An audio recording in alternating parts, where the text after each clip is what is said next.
Online Pocketbook. Beatrix POV. Pakiramdam ko ay parang kay tagal lumipas ng oras. Ilang ulit na akong tumingin sa orasan at bored na rin ako sa pinapanood kong palabas. Nagsasawa na rin akong tumingin sa labas at manood ng snow. Kaya minabuti kong lumabas ng silid namin ni Russell at bumaba para tingnan kung ano na ang nangyayari sa paligid ko. Naabutan kong abala ang lahat. Malinis at maayos na rin dito sa sala. Wala nang bakas ng kahit isang patak ng dugo sa may kantab na sahig. Hindi gaya kanina sa napanood ko sa CCTV na nagkalat ang mga kagamitan, at bumagsak ang ilang gamit dahil na rin sa nagkaroon ng kaguluhan. Tahimik na rin ang buong kabahayan.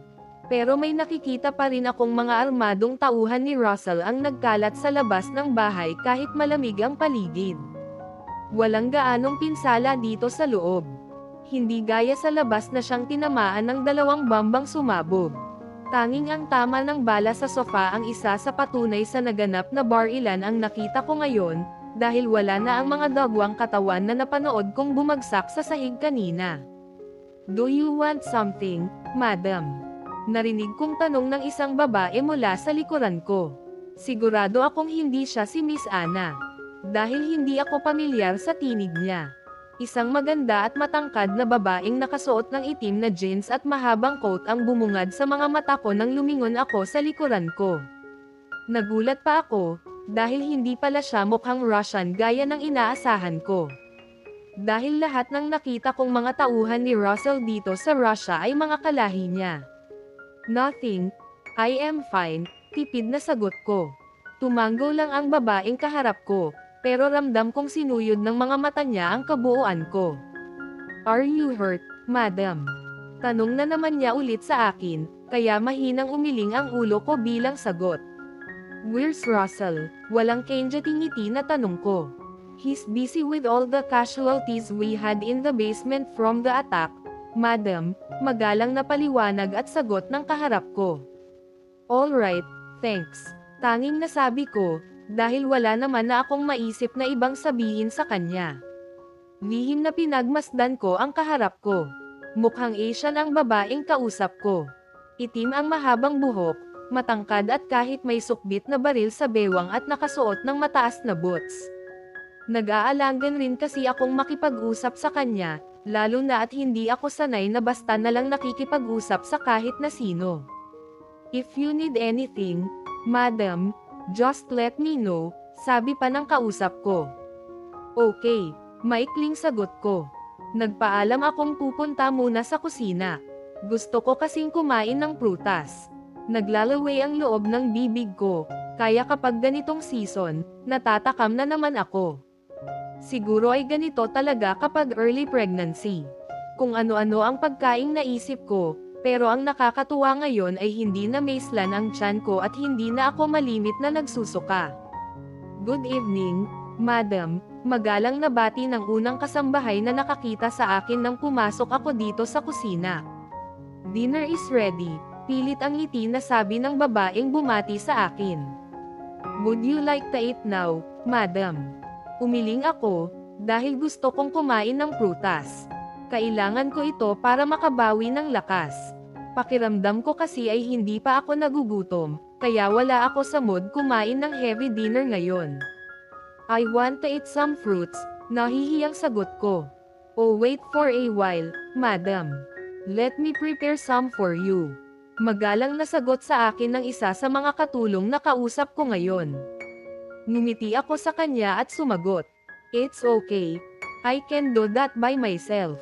Nakita kong nagkatinginan pa ang ilan sa mga kasambahay na narito rin sa kusina. Abala sila sa paggawa ng pizza, kaya ayaw ko sana silang abalahin, dahil kaya ko namang gawin ito. "Are you sure, madam?" Tila gustong makasiguro na tanong sa akin ng babaeng kausap ko. Sa tingin ko, hindi siya gaanong marunong magsalita ng English, kaya limited lang kong kausapin. Ako, panay lang silang ngiti sa akin, kaya ganon rin ang ginawa ko. Kahit naiilang ako, binalatan ko ang 2 pirasong apple at hiniwa. Meron rin peach at orange, kaya natuwa ako, Dahil marami pala akong prutas na pwedeng kainin. First time ko ring kakain ng fresh at hinog na apricot, kaya excited talaga ko. Ang sabi ng kasambahay ni Russell. Marami pala sila ditong naka-preserve na mga prutas at may ginawa rin daw silang mga jam. Naisip ko tuloy na mag-uwi ng ganito sa Pilipinas. Siguradong matutuwa ang mga kapatid ko, lalo na si Honey na excited sa pasalubong ko sa kanya pag-uwi ko. Dala ang mga prutas na kinuha ko ay naglakad ako papunta sa lounge area. Tahimik dito ngayon, kaya gusto kong dito muna manatili habang kumakain.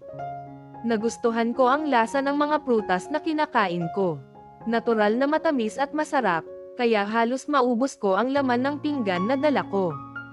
Abala akong kumain nang makita kong papalapit sa akin si Russell. Seryoso ang ekspresyon ng mukha niya at hindi maitago na mainit ang ulo. Pero agad ngumiti sa akin nang makitang nakatingin ako sa kanya at nagtama ang mga mata naming dalawa. "Are you okay here alone, baby?" Tanong agad sa akin ng asawa ko nang nakalapit dito sa sofa. Yumuko si Russell at mabilis na pinatakan ng halik ang noo ko. "Yes, ayos lang ako. Alam mo, masarap pala ang prutas dito sa inyo," nakangiting sagot ko. Umupo sa tabi ko si Russell at ngumiti sa akin. Kumuha ako ng hiniwa kong isang pirasong apple at dinala malapit sa bibig ng asawa ko. "Taste it," nakangiting sabi ko. Agad namang binuka ni Russell ang bibig, kaya sinubo ko sa bibig niya ang hawak kong prutas. Agad namang kumagat si Russell at ngumuya sa tabi ko. Nagniningning ang mga mata na pinagmasdan ko ang asawa ko habang dahan-daang ngumunguya ng prutas na sinubo ko sa bibig niya. Bakit ba ang sexy niyang tingnan habang ngumunguya? Ang lakas naman yata ng apil ngayon ni Russell habang pinagmasdan ko. Bakit pakiramdam ko, gusto mong punatin ang damit ko at makita akong hubot-hubad, baby? Nabilawkan ako ng sarili kong laway dahil sa narinig kong sinabi ni Russell. Ang yabang talaga nitong asawa ko kung minsan. Ang lakas ng self-confidence palibasa, alam niyang hindi ko siya kayang tanggihan kapag inakit niya ako. Kumaibat-kibot lang ang mga lips ko at inirapan si Russell. Hindi naman kasi ganun ang tumatakbo sa isipan ko, pero iba pala ang pagkakaunawa niya sa nakikitang kilos ko. "Kumain ka na lang nitong prutas, para mabusog ka," nag-iinit ang magkabilang pisngi na sagot ko. Basta na lang ako kumuha ng hiniwa kong prutas at isinubo sa bibig ni Russell. Hindi naman nagreklamo ang asawa ko at kinain rin ang binigay ko sa kanya. "Kumusta na ang mga tauhan mo, Russell?" Naisip kong itanong sa kanya. "Nawalan ako ng ilang mga tauhan, baby. 14 sa ating mga tao ang nasugatan." Seryoso ang ekspresyon ng mukha, maging ang tinig na sagot ni Russell sa akin. Napabuntong hininga na lang ako. Ramdam ko ang frustration sa bawat salitang sinabi ng asawa ko, kaya ayaw kong magtanong ng kung ano-ano sa kanya ngayon. Lalo na at hindi talaga maganda ang mood ni Russell, dahil sa nangyaring pagsugod ng mga kalaban dito sa bahay niya. Ginagap ng asawa ko ang kanang kamay ko at pinagsalikop. Nakita kong yumuko siya, habang dahan-daang hinahaplos ng hinlalaki niyang daliri ang singsing na suot ko sa kamay ko. "I am sorry sa nangyari kanina dito, baby. First time mong sumama sa akin dito, pero nakaranas ka agad ng hindi inaasahang ambush," paliwanag ni Russell. Nakakaunawa na ngumiti ako kay Russell. Alam kong hindi rin niya ginusto ang nangyari kanina. Mula nang magsama kami ng asawa ko, nakikita kong ako at ang safety ko ang priority niya, kaya walang dahilan para magtanong ako kung bakit nangyari ang ganon. "Hindi mo kailangan mag-alala tungkol dyan, Russell. Naiintindihan ko naman," mahinahon na sagot ko. Saka ko lang nakitang nagkaroon ng buhay ang mga mata ng asawa ko. Nawala ang matigas na ekspresyon ng mukha niya nang ngumiti sa akin at kinabig ako, gamit ang isang malayang braso at mabilis na pinatakan ng halik sa sentido. "Napakaswerte ko na nagkaroon ako ng isang asawang katulad mo. Pangako, gagawin ko ang lahat para protektahan ka." Nagtaas ako ng mukha at inabot ko ang bibig ng asawa ko. Gusto kong kahit saglit lang ay makalimutan niya ang nangyari kanina. Lagi ka na lang nangangako sa akin. Alam ko na yan, hindi mo na kailangang ulit-ulitin, mahinahon at mahina ang tinig na bulong ko sa asawa ko. Sa totoo lang, nahihiya ako sa nangyari ngayon, napailing ang ulo na sagot ni Russell. Kahit na ayaw kong magkaroon ka ng hindi magandang karanasan, hindi ko kontrolada ang lahat-lahat, Bea. Alam na ng karibal ko na asawa kita. Ito ang isa sa mga pangunahing dahilan kung bakit ko napagdesisyonan ko na itago ang ating kasal noon. Maramjay akong kaaway na naghihintay ng tamang pagkakataon para atakihin ako gamit ang taong alam nilang mahalaga sa akin. Mahabang paliwanag ni Russell. Tahimik na napalunok ako sa tabi niya. Ramdam ko kung gaano kaseryoso ang sitwasyon ngayon, dahil safety ko na ang pinag-uusapan namin dito. Ito ang tunay kong mundo, Bea, at simula nang dumating ka sa buhay ko at naging pinakamahalaga sa akin, nanganib na ang buhay mo. Seryosong paliwanag ng asawa ko. Ngumiti ako kay Russell at pinisil ko ang kanang kamay niya. Alam ko, pero hindi naman ako pwedeng basta matakot lang, Russell. Hindi magtatagal, magkakaroon na tayo ng anak, kailangan kong maging mas matatag at magagawa ko iyon, basta nasa tabi kita. Puno ng emosyon na sagot ko sa asawa ko. Gusto ko rin na matutong humawak ng baril gaya ni na Aubrey, pati na rin ni Lig at Camila. Bigla ay naisip kong sabihin kay Russell. Kailangan ko rin protektahan ang sarili ko. Lalo na ang batang pinagbubuntis ko.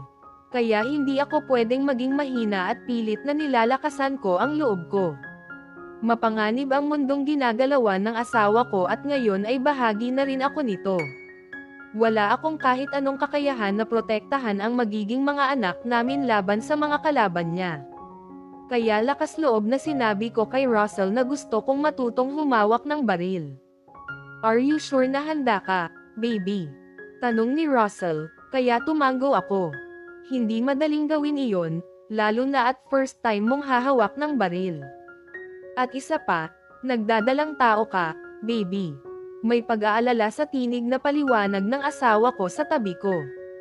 Alam nating dalaw, na hindi sa lahat ng oras, nariyan ang mga tauhan mo para protektahan ako, Russell, na pabuntong hininga na sagot ko. Ngumiti sa akin ang asawa ko at pinisil ang hawak na kamay ko.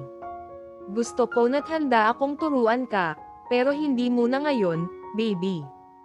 Pagkatapos ming ipanganak ang mga baby natin, sasanayin kita ng personal. Hindi ba pwedeng mag-aral ng ganyan kung buntis? Curious na tanong ko. Ito ay mahirap at mapanganib para sa'yo, baby. Mabigat ang baril, isa pa, hindi basta-basta lang ang pagpapaputok.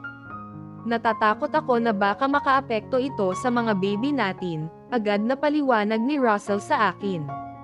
Naiintindihan ko naman ang point ng asawa ko. Kahit ako rin ay ayaw kong mapahamak ang batang dinadala ko dahil lamang sa kagustuhan kong matutong humawak ng baril. Mahalaga sa akin ang batang nasa sinapupunan ko. Nanay na ako at kahit anong mangyari, gaya ni Russell, ang anak namin ang priority ko. Kamusta ang mga baby ko? Sumisipal na ba sila? Bigla ay tanong ni Russell sa akin. Hinaplos pa ng isang kamay niya ang puson ko, habang tila nanggangarap na ilang babies ang dinadala ko. Kanina pa panay ang sabi ni Russell na mga babies daw niya. As if, sure na siya na hindi lang isa ang batang pinagbubuntis ko. Hindi pa sila gumagalaw. Alam mo namang nasa first trimester pa lang ang pregnancy ko. Pagtatama ko sa sinabi ni Russell, pero wala akong nakitang changes sa ekspresyon ng mukha niya. Soon lalaki na sila dyan sa loob ng tiyan mo, baby. Hindi magtatagal, makikita na rin natin sila, nakangiti at hindi may tago ang saya sa tinig na komento ni Russell sa tabi ko. Tomorrow, we will visit an OB gynecologist, para malaman natin kung ilan ang babies na dinadala mo. Nakikita ko ang excitement sa mga mata ng asawa ko. Alam kong gaya ko, gusto na rin niyang malaman kung nakabuo kami ng kambal, dahil ganun ang mga anak ng mga kaibigan ni Russell. Maaga akong nagising kaninang umaga, dahil napag-usapan naming dalawa kagabi ng asawa ko na pupunta daw kami mamaya sa hospital. Kahit may mga doktor kasi dito sa bahay ni Russell ay ayaw niyang titingnan ako sa kanila, dahil mga general practitioner daw sila at wala sa kanila ang specialist sa buntis, which is iyon ang gusto ng asawa ko na samuri sa amin ng baby ko. 4 months na rin ang tiyan ko. Hindi nga lang gaanong halata, dahil bukod sa payat ako ay masyadong maliit ang pagbubuntis ko. Minsan nga, nakikita kong nakatingin sa tiyan ko ang asawa ko, kapag nakahiga ako at pinagmamasdan niya kung may pagbabago na ba sa katawan ko dahil para lang kasi akong busog. Hindi pa malaki ang pagbubuntis ko, kaya kahit na-confirm na namin ito sa Pilipinas ay gusto pa rin ni Russell na makasiguro na ligtas kami ng batang dinadala ko. Tapos na kaming mag-breakfast at hinihintay ko na lang na matapos maligo ang asawa ko. Nagmadali kasi akong lumabas sa CR kanina, kaya nauna akong natapos maligo kay Russell at nakapagbihis. Hindi ko kasi kayang tagalan ang malamig ang temperatura ngayon. Kahit may heater naman sa buong bahay ay ramdam ko pa rin ang nanunuot na lamig sa kalamnan ko, kaya ayaw kong binabasa ng tubig ang kamay at paa ko. Ayon sa nabasa kong weather forecast today, mas mababa daw kasi ang temperature ngayong araw, kumpara kahapon. Ibig sabihin, mas malamig at malakas ang makapal na bagsak ng yelo sa labas ngayon. Ayaw ko sanang umalis ng bahay dahil tinatamad ako, pero hindi naman pwedeng hindi ako sumama kay Russell sa ospital, dahil para sa amin ng baby ko iyon. Napalingon ako nang marinig kong bumukas ang pintuan sa CR. Finally, tapos nang maligo si Russell at nakita kong lumabas na nakatapis lamang ng makapal na puting towel at nakabuhol sa bewang niya. Nagyayelo sa labas. Kailangan mong masap ng karagdagang damit, baby. Paalala ni Russell nang makita kung ano ang suot ko. Nakasuot ako ng itim na turtleneck na fitted jacket. Tapos kapares ito ng jeans at boots. Isusuot ko rin ang makapal na gloves mamaya bago kami lumabas dahil malamig sa labas. Ayos lang ako sa suot ko, Russell, agad na sagot ko. Ngumiti sa akin ang asawa ko nang makita niya akong nakatingin sa kanya at pinagmasdan siya, habang nagpupunas ng katawan at tinutuyo ang basa at tumutulo pa na maikling buhok sa harap ko. Hindi. Sobrang lamig sa labas, baby. Ayokong makita kang magkasakot ulit. Kung sa bagay, tama si Russell. Nakikita ko mula sa kinauupuan ko kung gaano kakapal ang snow sa labas, kaya gusto ng asawa ko na magsuot pa ako ng additional na damit. Sandali lang baby, ikukuha kita ng mas maganda at malambot na damit pa ng winter. Paalam ni Russell. Mabilis siyang naglakad papasok sa wardrobe at nawala sa harap ko. Hindi nagtagal, bumalik si Russell, dala ang isang makapal at mahabang coat at inabot sa akin. Heto. Pakisuot mo ito. Agad na kinuha ko ang makapal na coat sa kamay ng asawa ko at ngumiti sa kanya. Thank you, Russell. Isang pilyong kindat lang ang natanggap ko mula sa asawa ko at pagkatapos ay muling pumasok si Russell sa wardrobe para magbihis. Muntik pa akong matulala sa harap ng asawa ko nang makita ko. Siyang lumabas mula sa loob ng wardrobe dito sa silid namin. Iba talaga ang appeal ng asawa ko ngayong narito kami sa Russia. Lutang ang karisma ni Russell sa suot niyang makapal na itim na coat at suitable ito sa matigas na aura niya. Para siyang model sa mga men's magazine. Talagang na-define ang foreign looks niya at mas na-appreciate ko ang height ni Russell, ngayong ganito ang style ng pananamit niya. Do I look handsome now, baby? May ngiti sa bibig na tanong ni Russell sa akin. Napangiti rin ako at marahang tumango sa harap niya. Really? Tila hindi makapaniwala na tanong sa akin ng asawa ko. Sabihin mo baby, gusto kong marinig iyon. Natawa ako kay Russell. Gusto pa talaga niyang marinig mula sa akin na gwapo siya ngayon sa paningin ko, kaya inutusan akong sabihin sa kanya. Opo, gwapo ka na ngayon, Russell, napangiti rin na sagot ko. Lumuwag ang ngiti sa bibig ng asawa ko at ninisihan ako. Dapat matagal na kitang dinala dito, para hindi kung sino-sino ang nakikita mong gwapo sa paningin mo habang wala ako. Lalo akong natawa. Parang batang nagseselos na naman si Russell kay Dexter. Hindi ko naman siya masisisi, dahil talagang kinukulit ko siya palagi tungkol sa kaibigan niya, kapag nasa Pilipinas kaming dalawa. Oo na, ikaw na ang gwapo at hindi si Dexter, pabirong sagot ko, para matigil ang kung ano-anong sinasabi ni Russell. Yes, dapat ganyan. Mas gwapo talaga ako kay Dexter. Mas maraming babae ang nagsabi niyan habang hinahabol ako, mayabang na sagot ni Russell, dahilan para maningkit ang mga mata ko. Anong sinabi mo, Russell? Inis na tanong ko. Babaero kasi ang lalaking kaharap ko. Tapos ngayon, pinagyayabangan ako na marami palang babae ang nahumaling sa kanya. Baka nga naikama pa ni Russell ang mga iyon, kaya binola siya. Hindi tuloy niya matanggap na mas gwapo nga si Dexter sa kanya.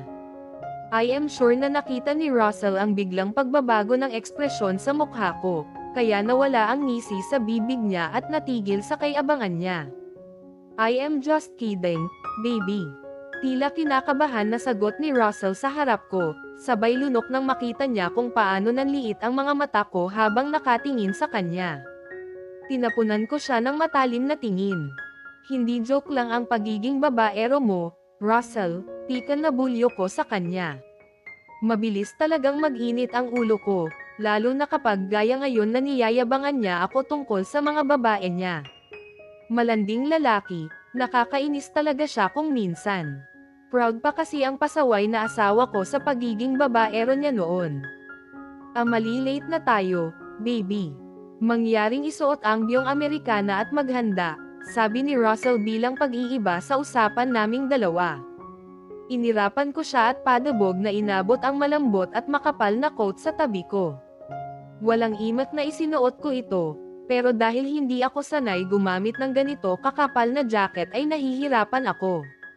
Kahit naiinis ako kay Russell ay hinayaan ko siyang tulungan akong maisuot ko ng maayos ang winter coat na binigay niya sa akin.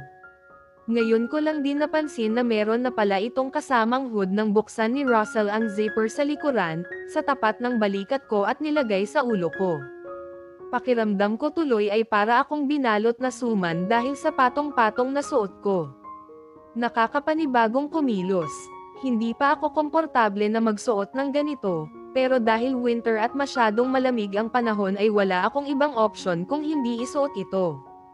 Ayaw ko namang manginig ang buong katawan ko dahil sa lamig mamaya, kapag nasa labas na kami ni Russell. Magkasabay kaming bumaba ng mayabang na asawa ko. Walang imat na naglalakad ako kasabay ni Russell. Hindi rin niya nagawang hawakan ang kamay ko gaya ng malimit niyang ginagawa dahil pinagsanjitan ko siya. Ito ang unang pagkakataon na lumabas kami ni Russell simula ng araw na dumating kami dito sa Russia. Tama nga siya. Malamig dito sa labas. Kahit nasa loob na kami ng sasakyan at nakabukas na ang heater ay iba pa rin talaga ang temperature ngayon. Pakiramdam ko ay nanunuot ang lamig sa buong katawan ko, maging sa kalamnan at mga buto ko nang bumaba kami ni Russell sa sasakyan. Grabe, ang lamig talaga dito sa labas. Pero parang baliwala lamang ito sa mga lalaking kasama ko. Mukhang sanay na si Russell sa ganitong klima dito sa Russia, ganun rin ang mga tauhan niya na sakay rin ng isa pang sasakyan at nakasunod pala sa amin kanina. Pati hospital dito ay naninibago ako. Hanggang ngayon, hindi pa rin tuluyang nai-absorb ng utak ko na nasa ibang bansa na nga pala ako. Lahat ng mga nakikita kong tao dito sa loob ng hospital ay puro foreigner. Ako lang ang mag-isang Asian, dahil mostly ay blonde ang buhok ng mga babaeng staff dito at talagang nakakahanga ang ganda nila. Malaki ang hospital, pero hindi gaya sa Pinas na high-rise building. Dito, 5 palapag lang yata ang taas ng mall at parang katulad ng SM ang style ng structure. Russell, is that really you? Malakas at tila excited na tanong ng babaeng basta na lang lumapit sa amin, suot ang puti niyang coat.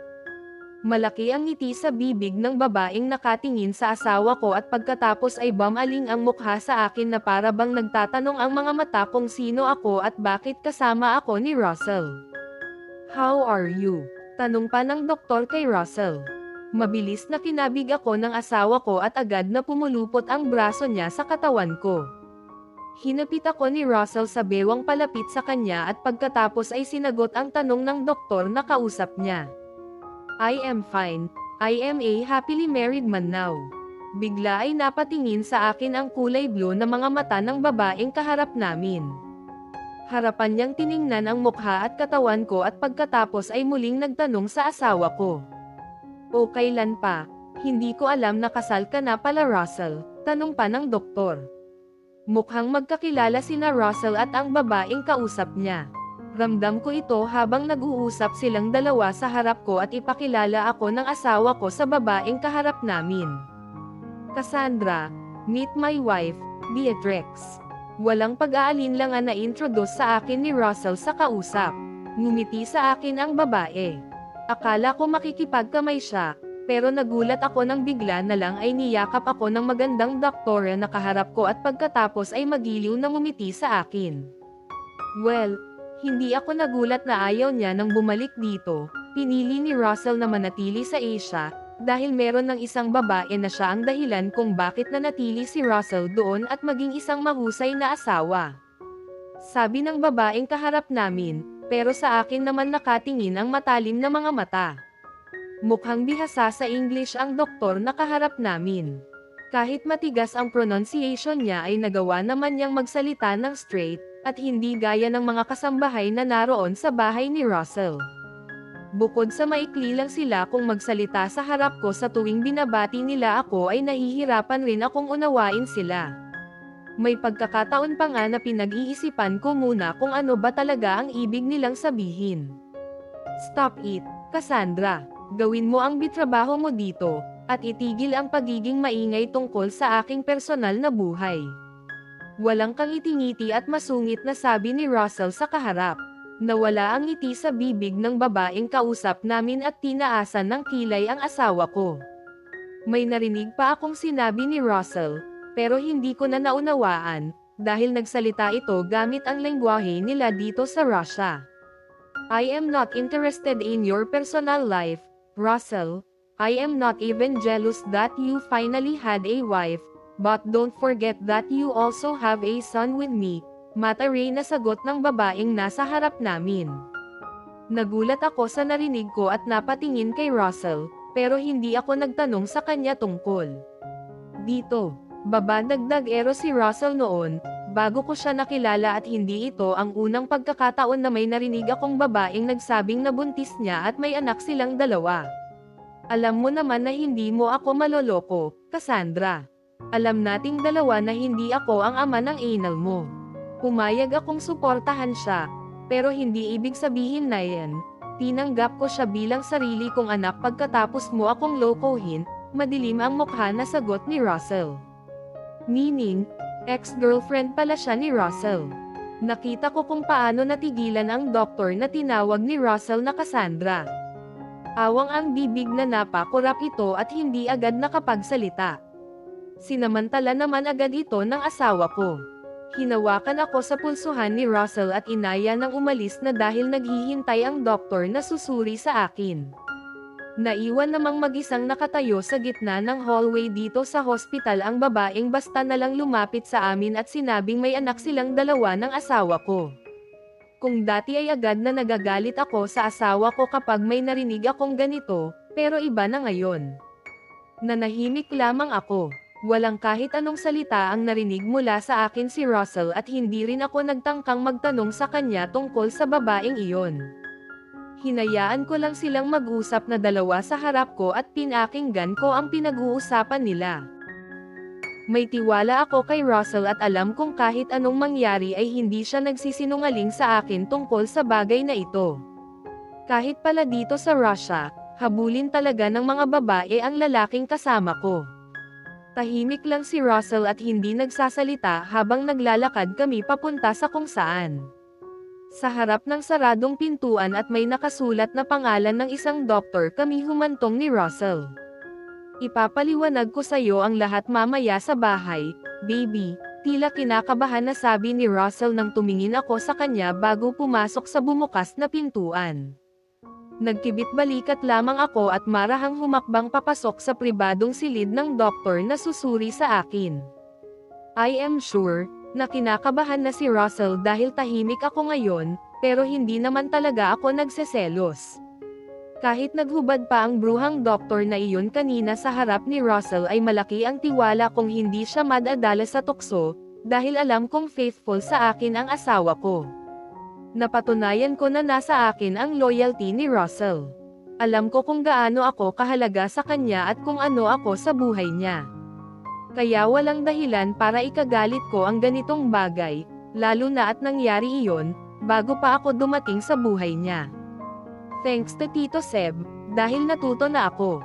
Hindi na ako gaya noon na padalos-dalos kong magdesisyon, dahil lamang sa bug zone ng damdamin ko kapag nagagalit ako. Tipid ang ngiti na umupo ako sa bakanteng silya na katabi ng upuan ni Russell, kaharap ang isang may edad na babaeng doktor. Ang asawa ko ang nakikipag-usap sa OB-gynecologist na kaharap at kausap namin. Tahimik lang ako sa tabi niya, habang nakikinig sa usapan nilang dalawa.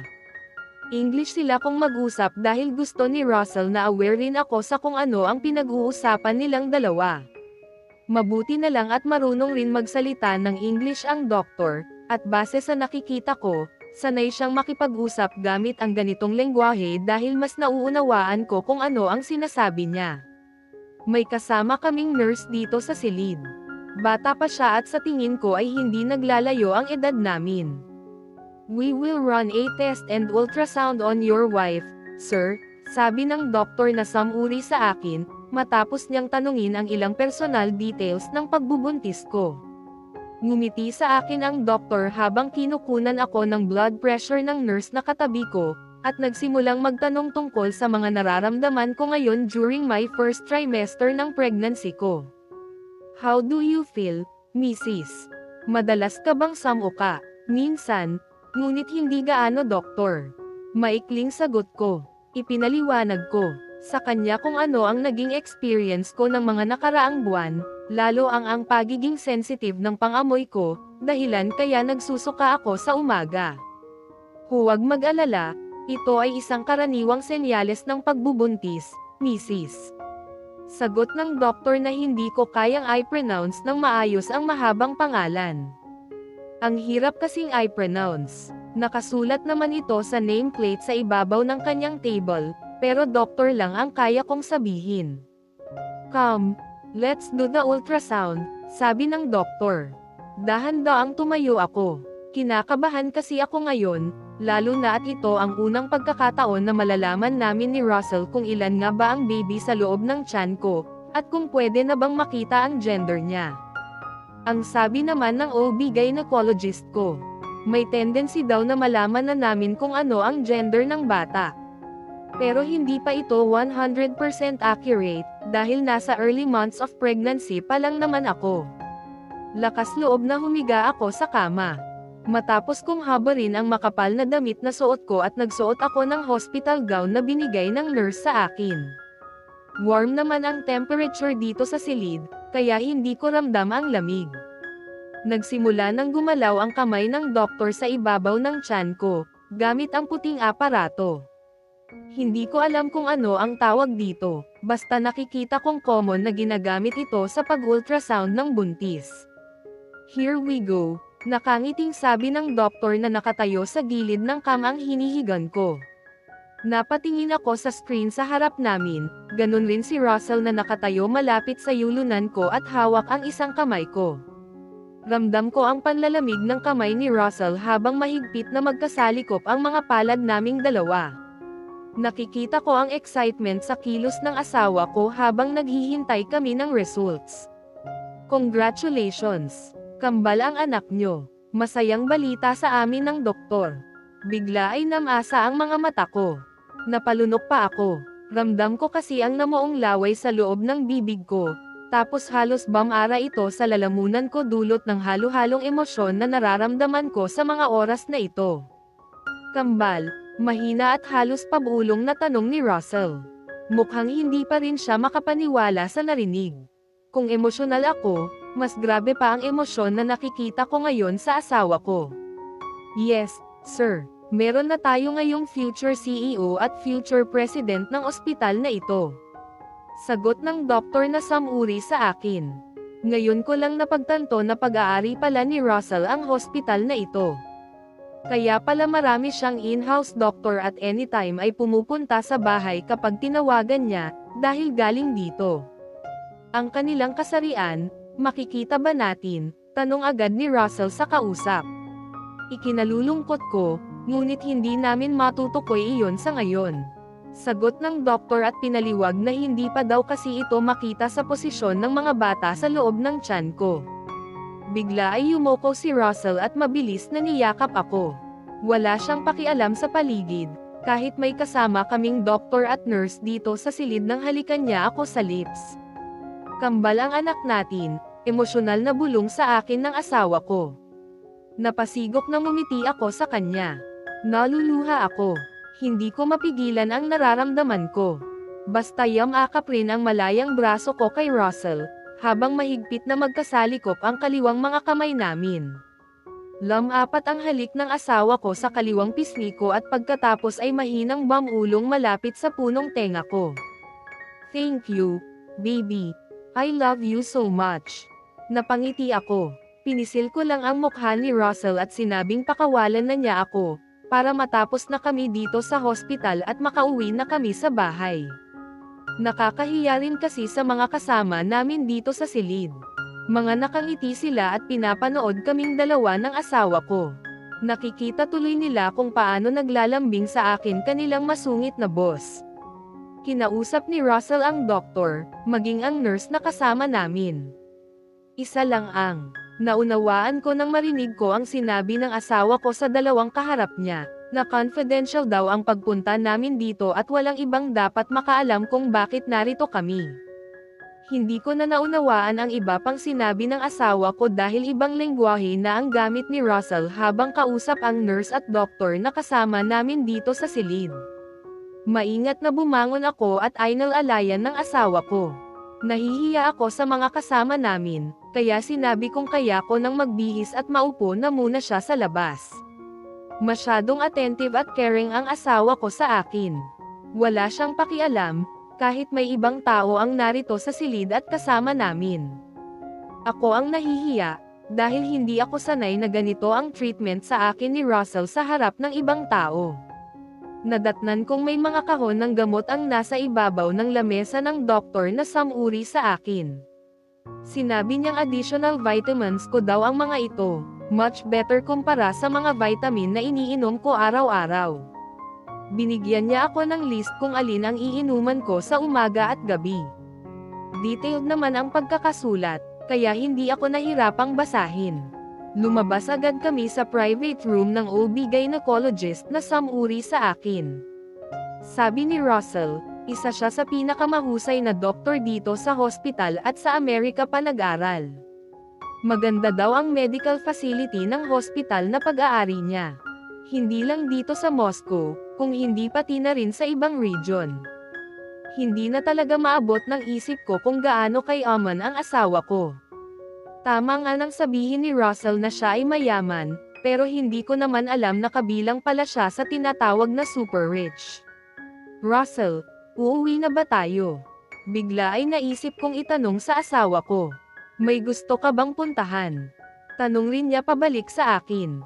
Wala namang specific na lugar, pero gusto kong kumain ng mainit na noodles. Kahit ano, basta may soup, nakangiting sabi ko. Malamig kasi ang panahon. Tapos hinahanap ng sikmura ko ang ganitong pagkain. Bigla ko na lang naisip na gusto ko pala ng soup dahil wala naman ito sa isip ko kanina nang umalis kami sa bahay. There's a nearest Chinese restaurant nearby, sagot ni Russell, kaya lalong lumuwag ang ngiti sa bibig ko. Tara, punta tayo. Natutuwang pagyaya ko sa asawa ko. Ngumiti rin sa akin ang asawa ko. Inabot niya ang kamay ko at mabilis na pinagsalikop. Oo naman, kahit anong gusto mo, ibibigay ko. Kinikilig tuloy ako sa narinig ko. Ang sweet naman ng asawa ko. Ang swerte ko talaga sa kanya. Spoiled na nga ako kay Russell, dahil kahit anong sabihin ko ay pinagbibigyan niya ako. Hawak kamay na pumasok kami sa naghihintay na sasakyan at umupo sa backseat. Dito, may personal driver si Russell at hindi nawawala ang maraming bodyguard na nakasunod sa bawat kilos niya. Wala pang 5 minuto, tumigil ang magarang sasakyan na sinasakyan namin sa mismong harap ng isang Chinese restaurant. Agad na bumaba ako at kasama ang asawa ko, pumasok kami sa loob, kasunod ang mga armadong tauhan niya. Agad na sinalubong kami ng manager ng restaurant na lumapit sa amin nang makitang pumasok ang asawa ko. Ramdam ako ang tensyon, lalo na nang magsalita ng Chinese si Russell. Bagay na ngayon ko lang nalaman. Dahil kahit minsan, never ko naman siyang narinig na gumamit ng ganitong lengguwahe. "Let's sit, baby," mahinahon na sabi sa akin ng asawa ko. Anong nangyari? Kunot ang noo na tanong ko kay Russell nang makita ko kung paano mabilis na lumabas ang ilang staff dito sa restaurant at isinara ang pintuan, maging ang grills sa labas. Inutusan ko silang isara ang pinto at isara ang buong restaurant habang nandito tayo, hiba't balikat na sagot ni Russell. "Bakit?" Gulat na tanong ko, habang gumagala ang mga mata sa buong paligid. Kaya nakita kong nagkalat ang mga armadong tauhan ni Russell, ilang metro ang layo sa lamesa kung saan kami nakaupo. Hindi ko kasi inaasahan na gagawin niya ang ganito. First time na lumabas kami ni Russell ngayon at kakain dito sa labas. Pero hindi ko maunawaan kung bakit kailangan niyang ipasara ang buong restaurant dahil narito kami. Ito ay bisang karaniwang protocol at isang hakbang sa kaligtasan para sa isang mafia boss na katulad ko. Lalo na ngayong kasama kita, paliwanag ni Russell. "Dito lang ba sa Russia?" Curious na tanong ko. "Yes," mabilis na sagot ni Russell. "Bakit may ganito? Paano ang business nila kung tayo lang ang kakain, tapos sarado ang buong restaurant?" Magkasunod na tanong ko. Ngumiti sa akin si Russell at umupo ng tuwid bago sinagot ang tanong ko. "When they had a high-profile customer, most business premises like to be closed like this. Aside from being fully compensated, mas safe at secured para sa lahat na sarado sila. They can avoid those rascals na susugod dito at posibleng mauwi sa gulo at bar ilan pa." Pinakikinggan ko ang bawat paliwanag ni Russell. Grabe pala dito sa Russia, parang gusto ko na tuloy magpahid ng langis at umuwi na sa Pilipinas. Dito, talamak ang pagpatay. Hindi ka makakalakad mag-isa ng walang dalang baril para sa iyong sariling proteksyon. Hindi ka basta-basta makakagala sa kalye, dahil ang mga sniper ay nasa lahat ng dako, naghihintay ng tamang oras para itumba ka. Mahabang paliwanag sa akin ng asawa ko. Biglang lumakas ang kaba sa dibdib ko. Nakaramdam ako ng takot at pag-aalala na pilit na nilalabanan ko. Kung risky pala dito sa Russia, bakit hindi ka nalang mamalagi sa Pilipinas? Mas safe ka doon, Russell. Hindi nakatiis na tanong ko. Kung uuwi tayo doon, malaya ka kahit saan ka pumunta, hindi gaya dito na masyadong maraming banta sa buhay mo, Russell. Ngumiti lang sa akin ang asawa ko at sinabing kainin ko muna ang appetizer na dinala ng waiter na lumapit sa amin. Saka lang muling nagsalita ang asawa ko nang makalayo na sa akin ang waiter na nagdala ng pagkain namin. "Huwag kang mag-alala. Walang mangyayari sa atin habang nandito tayo, baby. I assure you, uuwi tayo ng ligtas." Malakas na napabuntong hininga na lang ako. Napatingin tuloy sa akin ang asawa ko, kaya hindi nakaligtas sa mga mata niya ang pag-aalala na bumakas sa mukha ko. "Alam kong hindi madali para sa iyo na i-absorb at intindihin ang lahat, baby. Kabilang ako sa lugar na ito. Nagtayo ako ng malalaking imperyo sa bansang ito, hindi lang sa mundo ng negosyo kundi sa mafia underworld din. Leader ako ng mafia clan ko dito sa Moscow, at kailangan nila ako, Bea. Hindi ko sila pwedeng pabayaan. Yan ang isa sa mga dahilan kung bakit ako itinulak ni Lord Sebastian sa aking limitasyon. Para lang makuha ang posiyayong iyon na nararapat sa akin. At sa hinaharap, ang mga anak natin ang magmamana nito."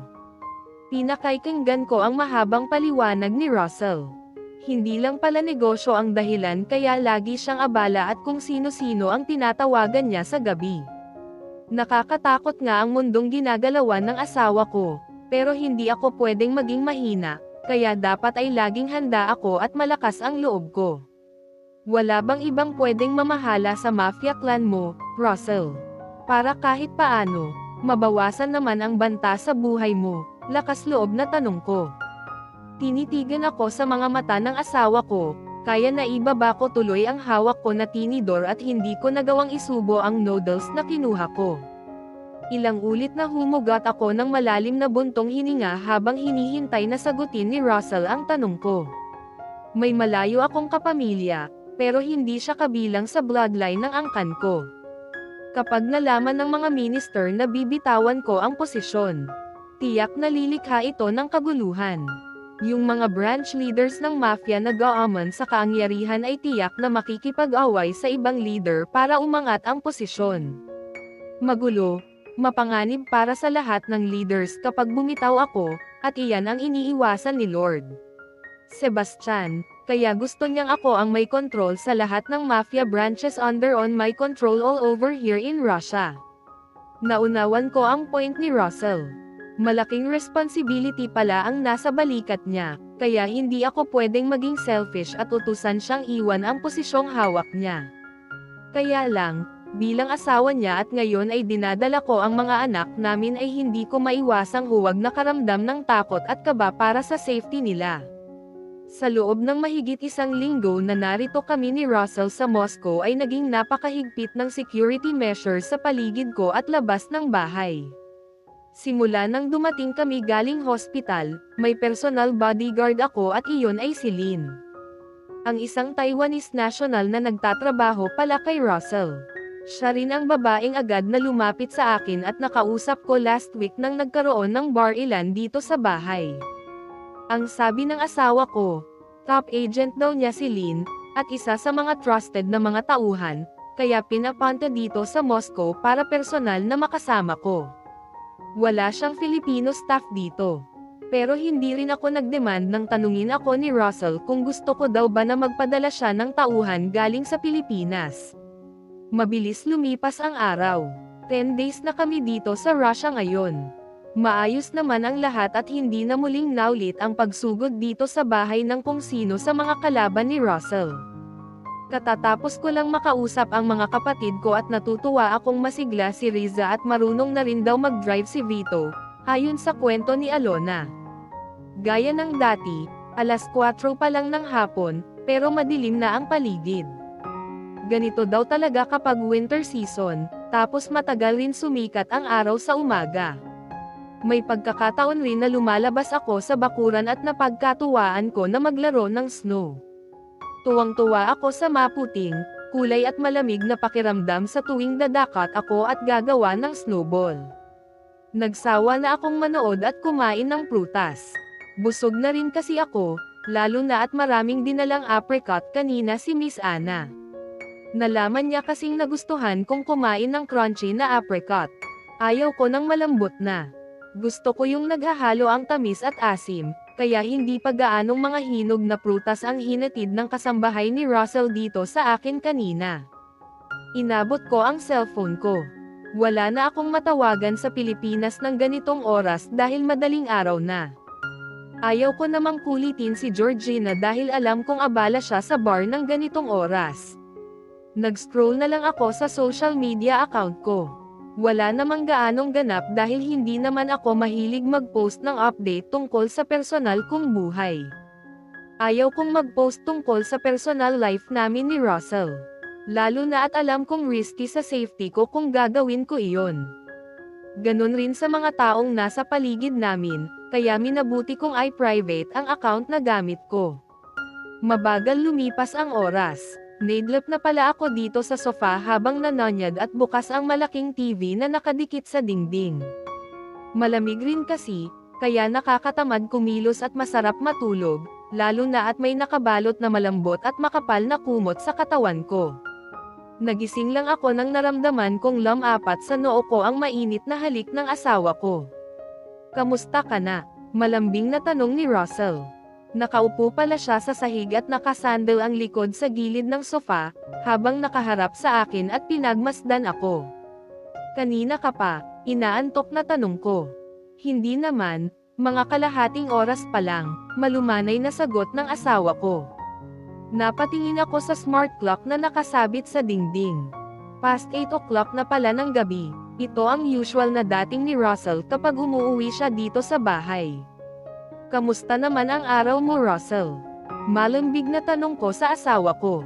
Inabot ng kanang kamay ko ang pisngi niya ay marahang hinaplos.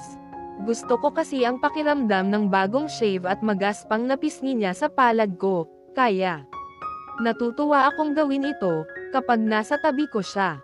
Nakakapagod, masyadong mahaba ang araw ko sa labas. I miss you, baby, naglalambing na sagot ni Russell. Napangiti ako at dahan-daang bumangon at umupo dito sa sofa. Samandal naman ang ulo ng asawa ko sa magkadikit na mga hita ko at saka pumikit, kaya marahang hinaplos ko ang noo niya. Mukhang pagod na pagod nga si Russell, kaya hindi ako nagdalawang isip na higarin ng kamay ang noo niya. Gumalaw ang mga daliri ko at sinimulan kong imasahe ang ulo ni Russell habang nakaunan siya sa mga hita ko. Ilang minuto rin kaming ganito hanggang sa hinuli ni Russell ang kanang kamay ko at mabilis na dinala katapat ng bibig at hinalikan ang likod ng palad ko. Napangiti tuloy ako. Ang sweet talaga ng asawa ko. Simpleng gesture lang gaya nito ay bumibilis agad ang tibok ng puso ko. Maligo ka muna, para makapag-dinner na tayo at makapagpahinga ka. Sabi ko kay Russell dahil alam kong pagod talaga siya. Mamaya na, maikling sagot ng asawa ko. Umangat ang katawan niya at umupo sa sofa katabi ko.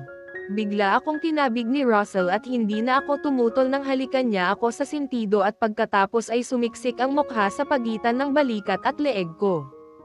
Clingy ngayon si Russell, kaya hinayaan ko muna, lalo na at nakikita ko naman na pagod talaga siya. Maghapon rin siyang wala dito sa bahay at napakalamig sa labas. Pero dahil kailangan niyang pumasok sa trabaho ay umalis siya kanina. Masyadong abala si Russell nitong mga nagdaang araw. May pagkakataon pa na bigla na lang siyang umaalis ng madaling araw at wala akong ideya kung saan siya pumunta. Ilang ulit na nagising akong wala siya sa tabi ko. Ang akala ko ay nasa opisina lamang niya si Russell dito sa loob ng bahay, pero nakita kong suot niya ang makapal na coat, kaya alam kong galing siya sa labas. Maligo ka na muna, para makapagpahinga ka na, ikukuha kita ng bihisan mo, sabi ko kay Russell nang lumuwag ang pagkakayakap niya sa akin. Thank you, baby, malambing na bulong sa akin ng asawa ko.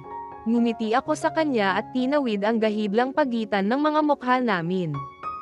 Walang pag-aalinlangan na hinalikan ko sa lips ang asawa ko na agad naman niyang tinugon. Napangiti tuloy siya. Alam kong nagustuhan ni Russell ganitong naglalambing ako sa kanya. Ang sweet naman ng wife ko. Mahinang bulong ni Russell nang matapos ang sensual na halikan naming dalawa. Huwag mo na akong bolahin.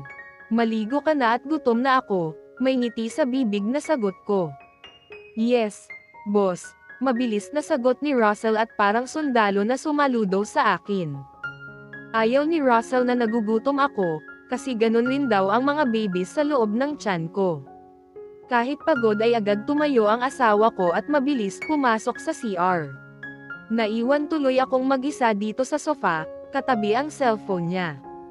Inabot ko ito at hindi sinasadyang nahawakan ko ang center button, kaya nakita ko ang picture na gamit ni Russell sa screensaver niya. Picture ko ito sa loob ng kondo niya noong mga gabing pumupunta pa ako doon at nagbabayad ng utang sa kanya. Hindi ko na mabilang kung ilang ulit ko na itong nakita, pero walang pinagbago ang epekto nito sa tuwing nakikita ko ito at naalala ko kung paano kami nagsimula ni Russell. Isipin ko pa lang na ibang lalaki ang bumili sa akin noong unang gabi ko sa club ay binabalot ako ng hindi magandang pakiramdam. Blessings and disguise rin na pumasok ako sa club na iyon dahil doon ko nakilala si Russell, at ngayon, naging malaking bahagi na siya ng buhay ko. Minsan talaga, kahit sa pinakamahirap na sitwasyon, meron palang dahilan kaya pinagdaanan ko ang ganon. Dahil iyon ang simula para maging mas maayos ang buhay namin ng mga kapatid ko at nakilala ko ang asawa ko. Alam ko na kung hindi naging critical ang lagay ni Riza ng mga panahong iyon ay hinding-hindi ako pupunta sa club para sumayaw at maghanap ng taong magbabayad sa akin ng malaking halaga. Kapalit ang sarili ko.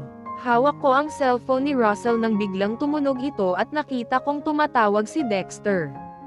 Hindi ko sana sasagutin, pero naisip kong baka importante, kaya sinagot ko na lang. Hi, Dexter. Magiliw na bati ko sa kaibigan ng asawa ako. Bea, ikaw ba yan? Tanong agad ni Dexter sa akin. Oo, bakit may iba pa bang babae ang nakakausap mo kapag tinatawagan mo si Russell? Pilya at pabirong tanong ko. Hindi naman sa ganon. Alam naman nating dalawa na walang pwedeng humawak sa phone ng asawa mo, maliban sa'yo, mabilis na sagot ni Dexter. Kaibigan nga siya ni Russell. Mabilis kong sumagot, para pagtakpan ang asawa ko. Alam ko naman na kahit anong gawin ko, hindi niya sasabihin ang kalokohan ni Russell, dahil proven ko na ang takaypan nilang magkakaibigan. May kailangan ka ba kay Russell, Dexter? Naisip kong itanong, dahil tahimik na siya sa kabilang linya. Oo Bea, asan nga pala ang asawa mo? Tanong rin ni Dexter, kaya sinagot ko. Siya ay naliligo ngayon Dexter. Okay, sige, pagtapos na siya, mangyaring ipaalam sa kanya na tinawagan ko siya at hinihintay kong tumawag siya. Mabilis na sabi ni Dexter.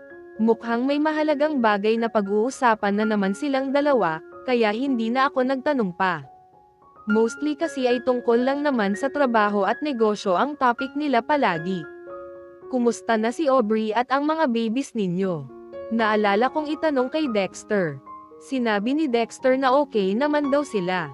Kaya lang, lagi silang puyat ni Aubrey, dahil malimit ay gising sa gabi ng mga bata. Napangiti tuloy ako. I am sure na ganyan rin kami ni Russell kapag lumabas na ang kambal namin. Isipin ko pa lang ang tungkol dito ay nakakaramdam na ako ng labis na excitement na makita ang mga babies na nasa loob ng sinapupunan ko. Hindi nagtagal, isisilang ko rin ang mga batang pinagbubuntis ko at mararanasan na rin namin ni Russell ang mga bagay na sinasabi ni Dexter sa akin ngayon. Agad na tinawagan ni Russell si Dexter nang sabihin ko sa kanya na tumawag ang kaibigan niya at hinihintay rin nito ang tawag niya. Mukhang seryoso ang naging usapan nilang magkakaibigan, dahil nakita ko kung paano nagbago ang ekspresyon ng mukha ng asawa ko habang kausap si Dexter. Ilang ulit ko rin siyang narinig na nagmura. English naman sila kung mag-usap ni Dexter, kaya kahit paano ay nauunawaan ko ang takbo ng kanilang usapan. Mukhang tungkol ito sa daddy ni Russell, dahil iyon ang narinig kong paulit-ulit na sinasabi ng asawa ko. Matagal silang nag-usap, narinig ko rin na tinanong ni Russell kay Dexter kung ano ang naging reaksyon ni Aubrey. Hindi ko na napakinggan ang sumunod na mga pinag-usapan nilang dalawa, dahil tumayo ako at pumasok sa banyo. Bigla kasi ay nakaramdam ako na kailangan kong gumamit ng CR, kaya iniwan ko saglit si Russell. Tapos na silang mag-usap ni Dexter nang bumalik ako at hindi na rin ako nagtanong sa kanya kung anong pinag-usapan nilang magkaibigan, dahil nakita kong hindi maganda ang mood ng asawa ko. Siguro ay dahil pagod talaga si Russell, kaya after dinner, inaya na niya akong mahiga at matulog. Naiintindihan ko naman, dahil bukod sa maaga siyang matulog ay maraming pagkakataon na nakikita ko siyang gising sa madaling araw. Napaka-hardworking kasi talaga ng asawa ko. Halos wala na nga siyang pahinga. Pero nakikita ko na basta 8 o'clock, narito na siya sa bahay at kahit anong mangyari, hindi siya nag-o-overtime. Dahil gusto ni Russell na i-maintain namin ang ganitong setup para may oras kami sa isa't isa. Madaling araw nang bigla ay nagising ako. Wala sa tabi ko ang asawa ko. Pero naririnig kong may kausap siya sa cellphone. Nakaupo pala sa sofa si Russell, habang hawak ang cellphone at gamit ang earpiece na nakakabit sa tenga niya. As usual, Russian ang gamit niyang lengguwahe, pero sigurado akong hindi na naman maganda ang takbo ng usapan dahil nakikita kong mainit ang ulo asawa ko. Hindi ko na lang siya tinawag dahil abala naman si Russell sa kausap. Pumasok ako sa CR pero nanlaki ang mga mata ko nang may nakita akong figure ng tao sa labas ng glass wall dito sa silid namin, kaya mabilis na napalingon ako sa kinaroroonan ni Russell. Tanging lampshade lang ang liwanag dito sa silid namin, kaya sigurado akong hindi kami nakikita ng taong nasa labas. Pero malinaw na nakita ko ang anino niya dahil kahit paano ay may liwanag ang buwan. Malaki ang hakbang na tumakbo ako palapit kay Russell. Alam kong nagulat ang asawa ko nang bigla akong bumungad sa harap niya, kaya napatayo siya. Russell, may nakita akong tao sa labas. Gumagapang sa salamin na dingding nitong silid natin, humahanggos at mabilis na sabi ko. Mabilis ang naging kilos ni Russell. May pinindot siya at pagkatapos ay nakita kong biglang nagliwanag ang paligid ng buong bahay sa labas. Binuksan rin niya ang malaking TV screen. Pinanood ko kung paano naging multitasking ang kilos ng asawa ko, habang hindi ako mapakali at kinakabahan na nakatayo at hindi malaman ang gagawin sa tagpong ito. May tinawagan si Russell, pero hindi ko maunawaan kung ano ang sinabi niya. Bukod kasi sa napakabilis niyang nagsalita, ay sumisigaw pa siya. Panay ang lunok ko, habang nakatayo sa gitna ng silid. Ang sabi naman ni Russell, high quality ang wall glass namin at hindi ito masisira kahit barilin ito, o kaya naman ay gamitan ng glass cutter para mabutas. Malikot ang mga mata ni Russell habang hawak ang mahabang baril na kinuha niya sa compartment sa ilalim ng sofa at nakatingin sa mga CCTV footage sa paligid ng bahay. Parang bawat sulok ng silid na ito ay may nakatago siyang baril, dahil anytime, gaya ngayon ay may mga walang hiyang sumugod na naman dito sa bahay ni Russell. Huwag kang matakot, baby. Wala akong nakikitang kain na hinala sa paligid ng bahay, sabi ni Russell. Pero hindi pa rin ako convinced, dahil alam kong sigurado ako sa anino na nakita ko sa labas. Kahit sinabi ni Russell na huwag akong mag-alala ay hindi pa rin talaga ako mapakali. Nasa labas ng silid namin nakapokus ang mga mata ko at pilit hinahanap ng paningin ko ang itim na anino ng taong nakita kong nakadikit sa salamin. Daig ko pa ang tulala habang nakaupo dito sa malambot na sofa at nakatingin sa labas. Hindi ako mapakali, at napaparanoid na ako, kaya kung ano-anong eksena ang pumapasok sa isipan ko. Bamaling sa akin ang asawa ko at ngumiti. Matulog ka na ulit, baby. Mananatili ako dito sa tabi mo. Umiling lang ako at sinagot si Russell na hindi na ako inaantok. Paano ako aantukan kung hindi ako mapakali ngayon, dahil hindi mawala sa isipan ko ang tungkol sa anino na nakita ko. Nag-uusap kami ni Russell nang bigla ay may nag-doorbell. Base sa nakikita kong footage sa labas ng silid namin ay isa sa mga tauhan ng asawa ko ang dumating. Hindi na ako nagtataka kung bakit narito ang lalaking ito, dahil siguradong isa siya sa tinawagan ni Russell kanina, para i-check ang buong paligid at hanapin kung sino ang may-ari ng anino na nakita ko sa labas ng silid namin. Sinundan ko ng tingin ang bawat hakbang ng asawa ko palapit sa pintuan. Hanggang nawala siya sa paningin ko. Naiwan akong mag-isa dito sa silid kaya mas naging alerto ang mga mata ko. Hindi na talaga ako komportableng manatili dito sa loob ng silid namin ni Russell. Dahil iba na ang pakiramdam ko ngayon. Para bang kaunting kibot ko lang ay nasa panganib na ang buhay namin ng mga batang nasa sinapupunan ko. Alerto tuloy ang mga mata at pakiramdam ko. Siguro ay paranoid na ako. Kaya huminga muna ako ng malalim para pakalmayan ang sarili ko. Hindi maganda sa kondisyon ko ang labis na pag-aalala. Kaya kahit mahirap, pinilit kong mawala ang takot at pag-aalala na nararamdaman ko sa mga oras na ito. Dahil alam kong hindi ako pababayaan ng asawa ko. Uminom ako ng tubig at same time na nagdarasal. Hindi ko rin inaalis ang mga mata ko sa labas, dahil may pakiramdam akong anytime ay pwedeng may pumasok dito sa silid namin ni Russell. Napalingon ako nang bumukas ang pintuan at pumasok si Russell, kasama si Lynn. Nagtataka man kung bakit narito ang tauhan ng asawa ko ay hindi na ako nagtanong sa kanya dahil sa sitwasyon ngayon, gusto ko rin na may kasama ako, dahil ayaw kong maiwan na mag-isa sa loob ng silid na ito. Baby, Lynn will stay with you for a while, sabi ni Russell nang makalapit sa akin. Bakit? Aalis ka ba? Kinakabahan at magkasunod na tanong ko sa kanya. Mananatili ako dito, kasama ka. Kailangan kong tipunin at utusan ang lahat ng ating mga tauhan, dapat nating i-secure ang buong bahay para mapanatag ka, sabi ni Russell sa akin. Okay, tipid na sagot ko. Tahimik naman si Lynn na nakayuko. Ilang hakbang ang pagitan sa likuran ng asawa ko. Napatingin ako sa kanya nang magbilin si Russell na kahit anong mangyari ay huwag aalis sa tabi ko at hindi ako pwedeng mawala sa paningin ng tauhan niya.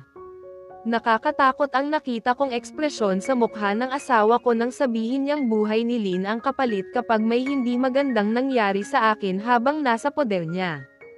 Umalis si Russell at naiwan kami ni Lynn dito sa loob ng silid. Sinabi niyang mag-relax lang daw ako at huwag mag-alala dahil everything is under control daw nila. How long have you been working with my husband, Lynn? Bigla ay naisip kong itanong sa kasama ko, dahil napakatahimik niya.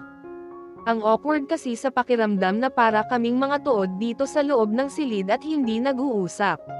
Since I was 10, Madam, walang paligoy-ligoy na sagot ni Lynn. Nagulat ako dahil sa tingin ko, halos kasing edad ko lang siya. Kaya lang, paanong nangyari na nagsimulang magtrabaho kay Russell ang isang 10 years old na batang babaeng gaya niya? How? I mean, you were too young for this kind of job, Lynn, hindi makapaniwala na tanong ko. Ngumiti sa akin ang babaeng kausap ko. First time ko siyang nakitang nakangiti dahil seryoso lamang si Lynn palagi kapag nakikita at nakakausap ko. Pakiramdam ko nga, iisa lang ang ekspresyon ng mga mukha nilang lahat dito sa bahay dahil nahawa na sa kasungitan ng asawa ko. He rescued me from the syndicate that's selling kidneys and other human body organs. I am one of their next targets, but luckily, Boss Russell found me and took me with him. He trained me and gave me different types of jobs. Pinakinggan ko ang buong kwento ni Lynn. Mas lalo akong humanga kay Russell, matapos kong marinig ang tungkol sa ginawa niyang pagligtas sa babaeng kausap ko. Kahit puro babae lang ang alam kong naging focus ni Russell noon sa buhay. Kahit paano naman pala ay may nagawa siyang kabutihan sa iba. Ang alam ko lang kasi, magulo ang naging buhay niya, pati na rin ang mga kaibigan ni Russell, dahil na rin sa Mafia Underground Society na kinabibilangan nila. Among all the ladies chasing Boss Russell, you're lucky that he married you, natawang sabi ni Lynn na para bang may naalala siya. Meaning, curious na tanong ko. Sa tuwing may problema siya, lagi akong nandyan para sa kanya. Hinayaan niya akong magpanggap na girlfriend niya sa harap ng lahat para mailigtas siya sa kalokohan niya. Hindi ko na mabilang kung ilang beses ko nang hinarap ang mga baliw na babae na gustong ilibing ako ng buhay para lang makuha siya. Napailing pa si Lynn habang nagkukwento. Madaldal rin pala ang isang ito. Akala ko ay seryoso rin siya, gaya ni Dimple na wala akong narinig na kahit ano mula sa kanya tungkol sa mga kalokohan na pinaggagawa ni Russell noong hindi ko pa siya kilala. At hindi pa ako bahagi ng buhay ng asawa ko. Ilang babae na ba ang nag-claim na nabuntis sila ni Russell? Naisip kong itanong, dahil alam ko namang babaero ang asawa ko noon. Hindi ko na mabilang, maikling sagot ni Lynn. Tumaas ang kanang kilay ko, ibig sabihin kasi ng sagot ni Lynn ay marami, kaya hindi na niya mabilang. Hindi na talaga ako dapat magtaka kung isang araw ay may makita na naman akong babaeng naghahabol sa asawa ko at sasabihin na nabuntis rin ni Russell. Malinaw ang sinabi ni Lynn na napakaraming babae na daw ang nakita niyang ginawa ang lahat, kahit magpabuntis sa iba, para lang ipaako sa asawa ko ang batang dinadala nila at pakasalan ni Russell. Well, mukhang isa na doon ang malanding doktor sa hospital na pinuntahan namin ni Russell at biglang lumapit sa amin nang makita kaming dalawa. Hanggang ngayon ay natatandaan ko pa kung paano sinabi ni Cassandra na huwag daw kalimutan ni Russell na may anak silang dalawa, pero malinaw ang narinig kong sagot ni Russell na hindi niya anak ang bata. Umaga na nang umuwi dito sa bahay si Russell. Hindi ko alam kung saan siya galing dahil nalaman ko na lang na umalis siya kasama ang mga tauhan niya. Nandito ako sa malawak at malaking sala nang nakita kong pumasok sa pintuan si Russell, kasunod ang ilang armado niyang mga tauhan na laging kasama niya kahit saan siya magpunta. "Good morning, baby. How are you?" Malambing na bati at tanong agad ng asawa ko nang lumapit siya sa akin at magaan na pinatakan ng halik ang lips ko. "Okay lang ako. Saan ka galing, Russell?" Walang paligoy-ligoy na tanong ko, sabay sulyap sa ilang tauhan ni Russell na nakatayo sa likuran niya, ilang hakbang mula sa kanya. "May inayos lang akong ilang mahahalagang bagay," nakangiting sagot agad ng asawa ko. Umupo siya sa tabi ko at naglalambing na samandal ang ulo sa balikat ko. "Nakatulog ka ba nang umalis ako?" Mahinang tanong ni Russell. Mabilis na gumalaw ang ulo ko at umiling. "Hindi na ako nakatulog kanina nang umalis ka," napabuntong hininga na sagot ko. "I am sorry for what happened, baby." Tanging narinig kong sagot mula sa asawa ko. Alam kong hindi niya kasalanan ang nangyari kanina, kaya walang dahilan para humingi siya ng tawad sa akin. "Ayos lang yun. Huwag mo nang isipin. Isa pa, wala namang nangyari di ba?" Ngumiti si Russell at pagkatapos ay sinabing false alarm lang daw ang nangyari kanina. Iniisip ko na lang na baka ganun nga ang nangyari, lalo na at bagong gising lang ako tapos madilim sa labas, kaya baka malaking ibon lang iyon, gaya ng sinabi ni Lynn kanina habang kausap ko siya. "Sorry rin, naabala pa kita. Napuyat ka tuloy ng dahil sa akin," nakokonsensya na sabi ko kay Russell. "It's okay. Forget about it, baby," mahinahon na sagot ng asawa ko. "Kumain ka na ba?" "Hindi pa, maaga pa naman." "Isa pa, hinihintay kita, para sabay na tayong kumain," agad na sagot ko. Mahinang lang ang narinig kong sinagot ng asawa ko. Ilang minuto rin ang lumipas at sinabi niyang maliligaw daw muna siya at pagbaba niya, kakain na kami ng breakfast. Hinintay ko na lang dito sa ground floor si Russell. Ayaw niyang umakyat pa ako sa room namin, dahil mapapagod lang daw ako. Saglit lang naman kasi siyang maliligo at hindi magtatagal ay bababa rin agad para kumain ng breakfast, kaya dito ko na lang siya hinintay. Sabay kaming kumain ni Russell ng almusal. Handa na rin kasi ang hapag nang bumaba ang asawa ko, dahil sinabi ko kay Miss Anna na kakain na kami kapag natapos maligo si Russell. "I am not going to work today, baby," sabi ni Russell nang matapos kaming kumain. "Bakit naman? Tapos na ba ang work mo dito?" Curious na tanong ko at agad naman na sinagot ng asawa ko. "No, gusto ko lang na lumabas tayo and enjoy some nice scenery here in Moscow." Napangiti ako. Gusto ko rin namang mamasyal, kaya lang, napakalamig sa labas. Kahit nga mga kahoy ay nababalot ng snow, kaya wala man lang akong nakitang kahit isang dahon simula nang dumating kami ni Russell dito. "Saan tayo papasyal? Puro snow lang ang nakikita ko sa labas," natutuwang tanong ko. "We will visit our resort," sagot agad ni Russell. "Resort?" Nagtataka na tanong ko sa asawa ko. Anong gagawin namin sa resort na sinasabi ni Russell, gayong puro makapal na snow lang naman ang nakikita ko kahit saan ko ibaling ang paningin ko. Hindi na ako nag-usisa sa asawa ko tungkol sa resort na sinasabi niya. Nagbihis na lang ako. 3 patong ang damit na suot ko, isang cotton singlet sa loob at pagkatapos ay nagsuot ako ng mahaba at turtleneck na jacket plus makapal na winter coat. Makapal rin ang medyas na suot ko. Ganon rin ang malambot na sapatos at kapares ng fitted jeans.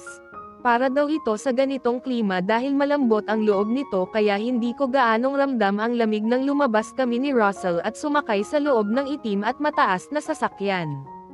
Pinagmasdan ko lang ang bawat lugar na dinadaanan namin.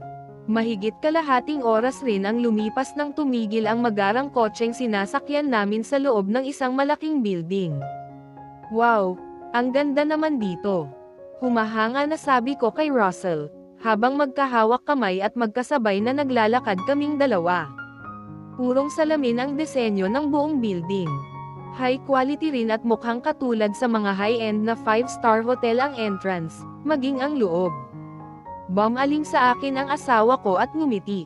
"We own this building, baby," sabi ni Russell.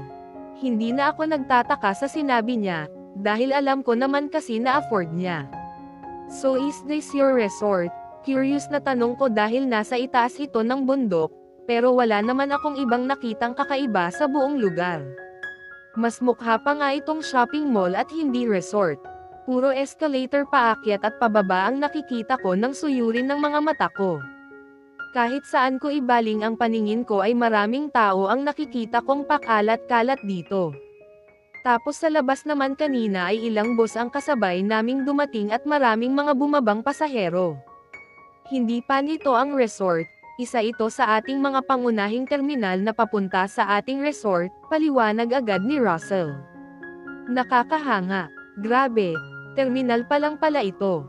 Hindi ko tuloy ma-picture sa isip ko, kung gaano kalaki at kalawak ba ang resort na sinasabi sa akin ng asawa ko. First time kong sumakay sa cable car. Sa totoo lang, kinakabahan talaga ako, lalo nang gumalaw ito at nagsimulang humandal. Mahigpit na nakahawak ako sa magkasalikop na mga kamay namin ni Russell habang nakatingin sa ibaba. Paakyat sa bundok ang dinadaanan namin. Ito ang unang pagkakataon na sumakay ako sa cable car, pero agad nawala ang takot at kaba na nararamdaman ko nang makita ko ang napakagandang tanawin. Breathtaking talaga ang view mula dito sa itaas. Ang gandang pagmasdan ng kakahuyan at nababalot ng kulay puting snow ang lupa. Typical na nakikita ko ang ganito sa mga English movie, pero mas maganda pala kapag na-experience ito ng personal. Parang may nag-e-enjoy sa view at tuluyan nang nakalimutan na nasa tabi niya lang ang gwapong asawa niya. Nabaling ang paningin ko sa asawa ko. Hindi ko alam kung nagtatampo ba siya o nangungulit na naman, dahil seryoso kasi ang ekspresyon ni Russell. "Ang ganda kasi dito," natutuwang sabi ko. "Yes, nauunawaan ko. Kaya nga maraming babae ang gustong dito na sila tumira at ayaw nang bumalik sa mga asawa nila," mayabang na sagot ni Russell. Nginisihan pa ako ng asawa ko. Para bang may double meaning ang sinabi niya, pero hindi ko na lang pinansin at inirapan ko siya nang titigan ako ni Russell sa mga mata. "Masama yan, Russell. Inaakit mo sila sa kagandahan ng bundok na ito," pilyang sagot ko. Natawa naman ang asawa ko dahil sa narinig na sinabi ko, "Hindi ko. Nakasalanan yun, baby. Kasalanan mo talaga. Hindi nila magugustuhan dito, Russell, kung hindi mo pinaganda ang lugar na ito," ayaw patalo na sagot ko. Tumanggaw-tango si Russell. Mukhang na-convince siya sa sinabi ko, kaya nagkibit-balikat na lang. "Ikaw, baby, gusto mo bang manatili dito kasama ako?" Bigla ay tanong ni Russell sa akin. "Oo naman, ang ganda kaya dito," nakangiting sagot ko. Napakaganda ng view ng malawak na kabundukan na dinadaan namin.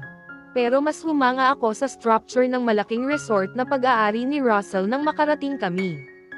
Kakaiba ang design, elegante at hindi maitatanggi ang yaman ng taong may-ari ng lugar na ito. Ilang palapag ang napakalaki at mataas na hotel building na pinagmamasdan ko. May theme park, casino at shopping mall rin na hindi ko inaasahang makikita ko sa lugar na ito. Hindi ito ang inaasahan ko sa isang resort dahil talagang kakaiba ang paraan kung paano na development ni Russell ang buong lugar. Wow! Wala akong masabi, Russell. Malakas na bulalas ko nang bumaba kami sa cable car at sinuyod ng mga mata ko ang malawak na lugar na naabot ng paningin ko.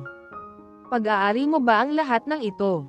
Hindi makapaniwala na tanong ko sa asawa ko. "Oo. Lahat ng bagay sa lugar na ito ay sa atin. Lahat ng instruktura, kabilang ang hotel at casino, pati ang retail mall ay sa atin din, baby," mabilis na sagot at paliwanag ng asawa ko sa akin. Nakakalula ang ganda at disenyo ng mga building structure na nakikita ko. Lalo na ang world-class na shopping mall. Hindi ko rin mabilang kung ilang palapag meron ang mga condo unit sa itaas ng shopping mall na pinagmamasdan ko. Ang sabi ni Russell, Pag-aari niya ang mga ito at kabilang sa group of companies under his name. Grabe, hindi ko naisip na pwede palang mangyari ang ganito. Parang impossible kasi na nakagawa ang asawa ko ng isang maliit na city dito sa ibabaw ng mataas na bundok, kung saan ay kitang-kita ang buong Moscow. Isipin ko palang kung gaano pala kayaman ang asawa ko ay nanliliit na ako. Bakit ganyan ka makatingin sa akin, baby? Tanong ni Roswell nang makita niya akong nakatingin sa kanya habang nakakunot ang noo. Wala naman, naisip ko lang na bar-iya lang pala sa iyo ang 1,000,000 na binayad mo sa akin noon, tapos 1 buwan mo akong pinagbayad, Russell. Alam mo ang kuripot mo ha?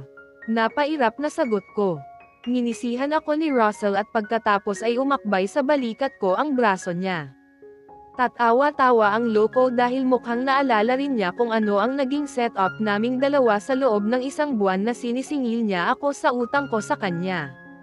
Ikaw na ngayon ang asawa ko, baby. Kung ano man ang meron ako, ay sayo na rin. I don't mind if you go shopping and spend 100 millions, you deserve that. Malambing na bulong sa akin ni Russell habang sabay na naglalakad kami kasabay ako. Ano namang mabibili ko sa amount na yan? Shopping mall, natatawang tanong ko. Ayaw ko nang mag-shopping kung ganyan pala kalaking halaga ang dala ko. Baka kapag minalas ako ay mawala ko pa yan at pagbayarin mo ulit ako, agad na sagot ko. 100 of millions ang pinag-uusapan naming dalawa ngayon ng asawa ko. Grabe, galante naman talaga kasi si Russell. Shopping lang ang usapan namin, pero daig ko pa ang magde-deposit ng pera sa bangko, dahil sa napakalaking halagang sinabi niya na pwede kong gastusin kung gusto ko. Hindi ba siya nag-isip? Kahit bigyan niya ako ng ganyang kalaking halaga ay hinding-hindi ako magwawaldas ng pera na hindi galing sa dugo at pawis ko. Isipin ko palang nagagastos ako ng ilang libo, para bumili ng kung ano-ano ay nanghihinayang na ako. How much more kung milyon pa, gaya ng sinabi ni Ross. Thank you na lang, Russell. Pero ayaw kong gamitin ang card mo sa kung saan lang. Mabuting may laman yan, para in case of emergency, may gagamitin. Ako, agad na sagot ko. Ikaw ang bahala, baby. Nasa'yo ang aking black card. Anumang oras na gusto mong bumili ng isang bagay, maaari mo itong gamitin. Walang limitasyon sa account na iyon. Nakakatukso ang sinabi ni Russell. Pero mabilis akong tumanggi. Alam mo, gagalawin ko lang ang laman ng card mo kapag may emergency. Ayaw kong basta gamitin ang card mo sa kung ano lang. Isa pa, wala akong balak bumili ng kahit anong bagay o gamit na may milyon ang halaga. Alam ko naman yan, baby. Yan ang dahilan kung bakit nagtiwala ako sa'yo ng labis. Alam ko kung paano mo pinahahalagahan ang lahat. Ngunit lagi mong tandaan, malaya kang gamitin ang card na iyon anumang oras na gusto mo, sa'yo yan. Wala akong ibang masabi kung hindi napakaganda ng resort na pag-aari ni Russell. Parang imposible man kung iisipin, pero nakagawa siya ng isang advanced at modern city dito sa tuktok ng kabundukan na hindi sinisira ang Mother Nature. Sobrang nagustuhan ko ang lugar na ito. Pabor ito sa mga taong gustong makalayo sa maingay na lungsod para makapag-relax. Para bang kapag narito ka, wala kang ibang iisipin na kahit ano, dahil sobrang peaceful ng lugar. Mahigpit ang security measures sa bawat sulok ng resort at hotel na pag-aari ng asawa ko. Hindi pwedeng pupunta dito na hindi dadaan sa napakahigpit na entry point na dinaanan namin bago sumakay sa cable car. Daig pa ng terminal na iyon ang airport. May high-quality electronic body sensor at kahit maliit at manipis na metal sa katawan, hindi nakakalagpas sa check ang kaya malalaman nila agad. Bawal magdala ng baril o kahit anong sharp weapon. Tanging ang mga bodyguard lamang ni Russell ang allowed magdala ng armas bilang protection niya. Iba rin ang mga baril na hawak ng mga tauhan ng asawa ko dito sa resort na hindi pwedeng ilabas sa vicinity. Sila rin ang nagsisilbing security team na siyang in charge sa peace and order sa buong lugar.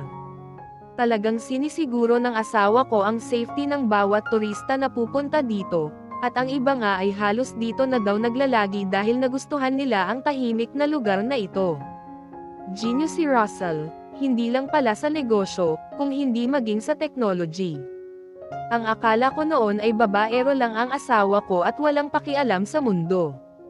Pero napakalalim pala ng personality niya nang tuluyang nakilala ko.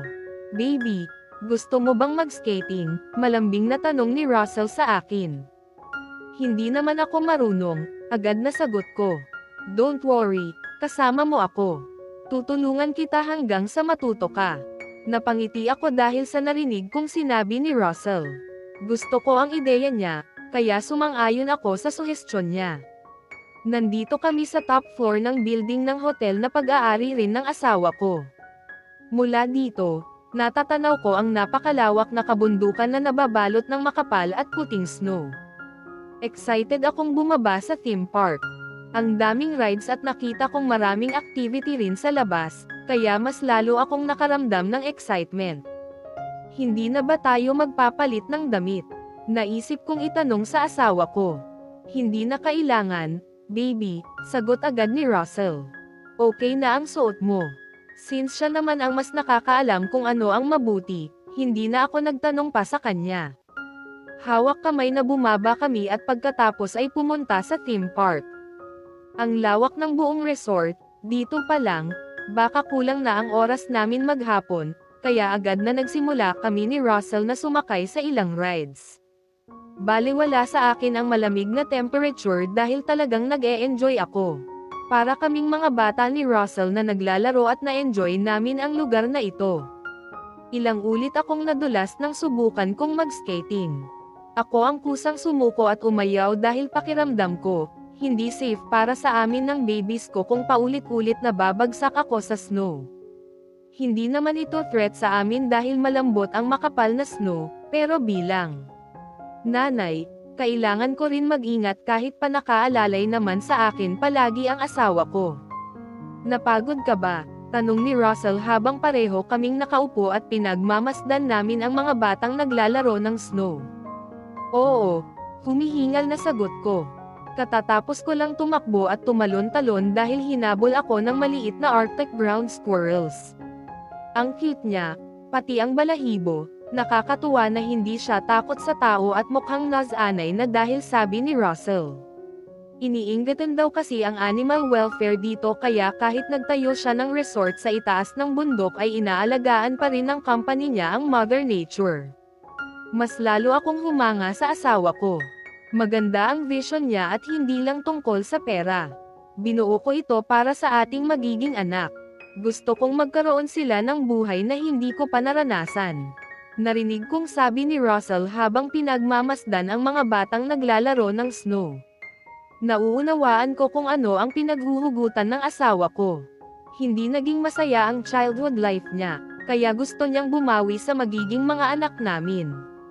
Ramdam ko ang pamilyar na emosyon ng asawa ko habang nagsasalita siya.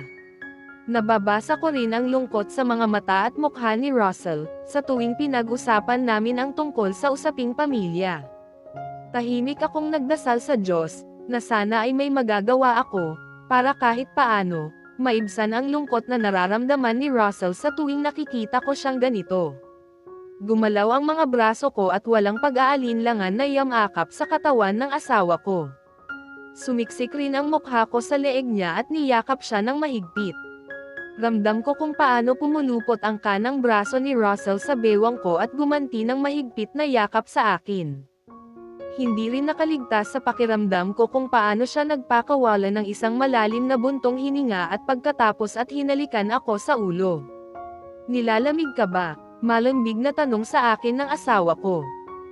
Hindi naman, gusto lang kitang yakapin ng ganito, malambing at nakangiting sagot ko, malapit sa punong tenga niya. Salamat baby. Gustam ko kung paano mo ako niyayakap ng ganito, natutuwang sagot ni Russell.